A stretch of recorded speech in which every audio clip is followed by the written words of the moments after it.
Hello everybody. Hi, this is Tosin from the University of Sussex campus in Falmouth in the United Kingdom. Thanks to everyone today for joining us at the Avenue, the parents and young people. I hope you're having a fantastic event out there today. I've been asked to do a very quick talk on careers, essentially really looking at career preparedness for young people. I thought I'll give it a slightly different take and just chat to you. Rather than talking careers, let's talk really about lifelong preparedness and lifelong journey for the young people out there. And I'm going to share a few quotes which they're slightly different, and I think it gives a context, it gives a little bit of a context to what different opinions there are out there. The famous one is by the legendary Steve Jobs. He said, "Your work is going to fill a large part of your life, and the only way to be truly satisfied is to do what you believe is great work. And the only way to do great work is to love what you do." Now, some have called this the passion hypothesis, which means follow your passion. And this is where the second quote, which I'm going to share, is from a book called Be So Good They Can't Ignore You by Newport. It's actually one of my favorite books, and I really encourage all parents out there to check it out. It says, if you want to do what you love, abandon the passion mindset. Rather than thinking, what can the world offer me? Instead, adopt what he called the craftsman mindset, which is, what can I offer the world? Now, as you can see, there are two different approaches here by two amazing people who have essentially changed how we think about careers. And three keywords stands out. It's passion and it's skills. But what Cal Newport is suggesting is, rather than thinking just about passion and skills, that it's time we should start thinking about what he called career capital. And that we as workers, as employees, and even as young people, in today's world, we need to start having a paradigm shift to what he called career capital, which is, how can we develop different saleable skills, different transferable skills that people would actually pay for, which is seeing ourselves more as startups, as businesses, and leveraging on not just what our passion is, which is really important, I believe, for young people, but also thinking about the things we're good at and the opportunities that come along the way, and how do we develop those even further within our classroom environment and within our everyday lives. Essentially, how can we turn our passions into things people will pay for? That's one approach to thinking about it. And I think for young people who are there listening today, something that is interesting to consider, two topics, which is your zones of competence and what they also call your zones of genius. What we kind of want to start thinking about, especially for the young people out there, what is your zone of competence? That just means, what are you just good at, really good at, above average potentially with everyone else? What qualities, what skills, what tasks, what hobbies do you do that's your zone of competence? You're good at it. But then your zone of genius, you will know what that is, the things that light you up, the things that you are just better at than everybody else, and people know it. Some people they're extremely creative. Some people are just extremely strategic. Some people can just really see the bigger picture. You know, what is it that you know, and others will tell you. If you're not sure about it, ask a couple of friends and say, what is my zone of genius? How does that knowing what your skills are, how does following your passion, and how does developing career capital, what does it really mean to your ultimate future? And pursuing the job that you want, or the life that you ultimately would want to have. As parents, this is what we're concerned about, this is what you're concerned about, and most of the young people out there start also thinking, what do I want to do, and what kind of career would I want to do? So thinking about skills, passions, and career capital, ultimately, the one connection that really brings it to life for you is the inner creativity that you have.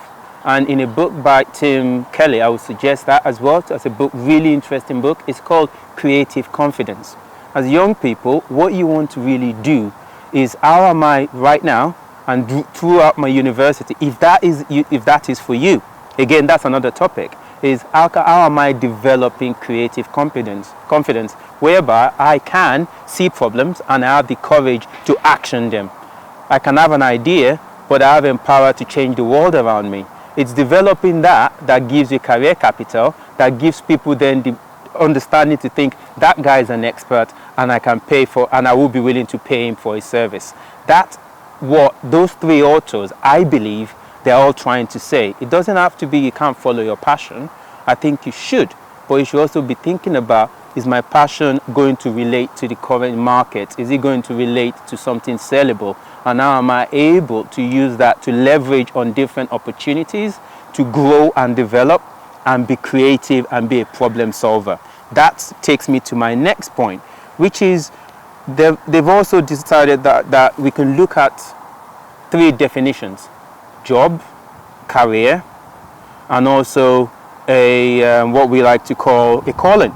For some people, a job is simply what you use to pay the bills, and most of us have jobs. The next level, and this is based on research, interestingly, is you have a career, which is just a path to get better work. And then for some people, they get callings. Now, when your career then becomes a calling, then that means you're thinking about what kind of change you want to make, what kind of catalyst you want to make. Are you in a company? Are you an entrepreneur? Those kind of things become, and a calling is essentially something that becomes a deep part of your life or your personal value system. And that links, or could link, to your career. So if you're interested in art at school now, or if you're interested in engineering, and you can see issues in the world that you think, okay, I want to be part of this. I'm thinking I could do this. Recently, there was a protest in London on sustainability, and the person who has pushed it is a young girl. She's a teenager from Sweden, and I think she's about 15 or 16. She's the one who started this campaign, and all adults around London are now turning out to, push for how we can make a better world and impact our environment. Now, that's a calling, okay? Now, the next thing I wanted to then go on to is this is for the parents out there and for old people like myself, which is 10, 20 years ago, it was very different. We go to uni, you get a good job, you must get good grades, and you get a career, you get a good job, and that's it. Nowadays, we think that things have changed. It's not so much about knowledge and what you know anymore. People are moving towards what you can do. Companies like Google, companies like Facebook, many of those top companies nowadays even say they don't ask for degrees anymore. That's changing what career could look like. They don't actually look at that as a criteria anymore. They want people who can problem solve. They have specific set of skills. And those skills, you can see it, and many of my colleagues would have talked about them today. They are the 21st century skills. I don't want to go over them, but many of them will be creativity, collaboration, problem solving, ICT skills. If you're really interested in computing, or even if you're not, maybe you start to think, okay, how can I learn to be coding? Because those kind of jobs will become in demand in the future for you as a young person. And it's those kind of things that over the next few years, we've seen that has changed. Careers from what was full-time jobs, for what your parents had, from what I have, we're now seeing a difference. What we have now is portfolio careers, where you have people who can have multiple different jobs. We have freelancers, we have entrepreneurs now, we have startups, and we even have apprenticeships. Apprenticeships are making a comeback, and apprenticeships are people who could go, if you don't want to go to university, or if you want to go to university, you can take up vocational training, because university may not be for everybody. And it's those kind of things, it's having a really deep, broad, holistic view about what you're good at, what your abilities are, what your passions are, and how can you turn that into career capital so that you can trade it. Essentially, the career capital is to be traded. And I'm going to leave some very quick tips for you. And this is just my tips, so take it as you will. It's just things I've noticed, and I've just called it my tips for 21st century career success for young people. Start with why. What does success look like to you? Okay, not just a successful career. What does success look like to you? What do you see that being? Take opportunities to stretch yourself and gain that very important career capital. You can do that from today. You can do that from your classrooms, and just start building your portfolio with the different things that you do. Just learn for the sake of learning. That's a lifelong learning. You will have to constantly develop. We're in that world now. I mean, think about it, for instance. A few years ago, you go and learn a whole lot of stuff to be an expert. Nowadays, I just want to find out, what is this engineering concept? And I just get Siri, or I get Alexa, and I ask them, and they just say it. So how we're learning is actually changing. It's completely transformed. And so some of jobs that we kind of have really invested in, Technology will change them, they won't take them away, but they will change and redefine them. So how are you really getting ready for those, and how are we as parents supporting the young people? So I'm going to round up with a really interesting article by a man called Simon Greenman.